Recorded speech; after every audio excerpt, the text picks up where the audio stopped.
বিরোধী দল প্রতিক্রিয়া জানাবে, খুবই স্বাভাবিক। এটা গণতন্ত্রের এসেন্স, এটা গণতন্ত্রের সৌন্দর্য। এতে রাগ করার কি আছে? অল্পতে ধৈর্য হারালে 18 কোটি মানুষের দায়িত্ব পালন করবেন কিভাবে? হ্যাঁ, জনগণ সমর্থন দিবে, প্রশংসা করবে। জনগণ যখন দেখবে জন আকাঙ্ক্ষা বাস্তবায়নে আপনি এবং আপনার সরকার আন্তরিক। কিন্তু জনগণ যখন দেখবে 70% মানুষের রায়কে আপনারা অপমান অগ্রাহ্য করছেন, জনগণ বসে বসে আঙ্গুল চুষবে না। রায় দিয়েছে জনগণ, মানতে হবে সরকারকে। যে সরকার জনরায় মানে না, সেই সরকার জনগণের সরকার হতে পারে না।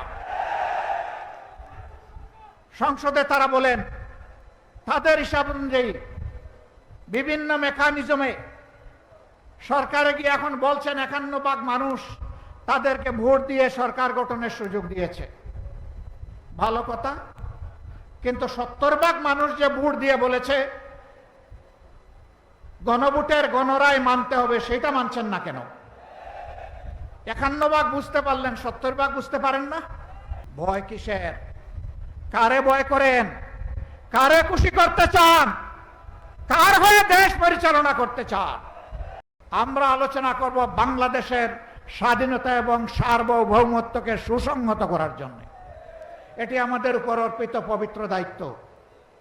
কিন্তু যদি আমাদেরকে এই আলোচনার সুযোগ থেকে বঞ্চিত করা হয়, তাহলে মনে রাখবেন মুষ্টিমেয় বিজিবি যাদের হাতে সরকারের দেওয়া অস্ত্র আছে, তাদের পাশে আজকে যেভাবে হাজার হাজার জনগণ নিরস্ত হয়ে বুক পেতে দিয়ে নিজের সীমানা রক্ষার জন্য এগিয়ে গিয়েছে, 18 কোটি মানুষ এইভাবে কারো হাতে বাংলাদেশ ইজারা দেবে না। জনগণ আশা করেছিল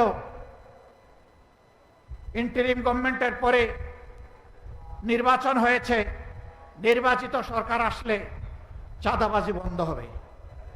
বাংলাদেশের কোনো জায়গায় চাঁদাবাজি বন্ধ হয় নাই, হয়তোবা চিটাগাঙ্গে বন্ধ হয়ে গেছে।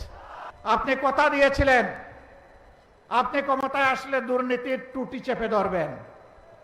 আমরা দেখতে পাচ্ছি দুর্নীতিকে জাতীয়করণ করা হয়েছে।